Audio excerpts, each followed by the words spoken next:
And one of the things that I've been doing and I've really been thinking about in this whole process is the idea of purpose. Now, we had talked about it a little bit earlier. You had said the idea of lane. Yep.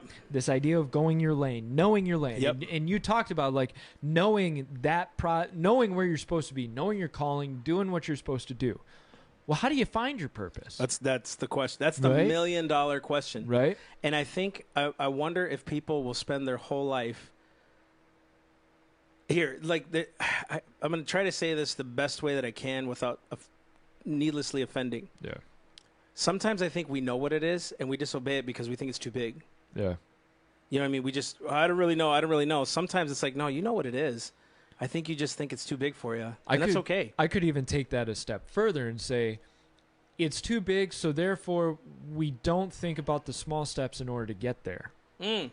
So we don't clean our room knowing that we've got to clean the whole neighborhood. Totally, we think, totally. oh, I just have to clean the whole neighborhood. So a lot of times what we do is we look ahead and we don't deal with where we're at today. I hate my job. I'm supposed to be called to start a church. I can't stand my job. I can't stand my coworkers. God's calling me to start a church. Why can't I start a church? Do you notice the roadblock in between you and your church? You're not treating what God has given you today with the right amount of respect. Dude, preach. You have to respect what you have today first. Come on, Get somebody. that cleaned up, then move forward to the next step, and God will start opening those doors. So how do you find your purpose? First off, your passions are going to point you towards your purpose. The beautiful thing is your passions they'll change, they'll evolve, they'll adapt as you're walking out your purpose. But your biggest first step is to get yourself in control of what's going on day to day in your life. If you're at your job and you hate it, guess what? It's your problem. It's your fault. Come on, somebody! Right? Preach! It's your fault. And you may hate me saying that, but my boss and my coworkers and I got to do this and that. Hold on. What's the common denominator between all when of is the those? last time you embraced it? Okay, Exactly. I'm here, right? I'm here. The territory that I'm in is this place of work, Amen.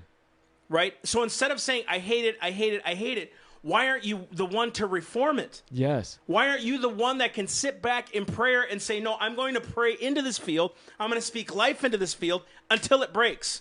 And once it does, God will move you on to the next thing because he found you faithful in that one lane that you're in right now.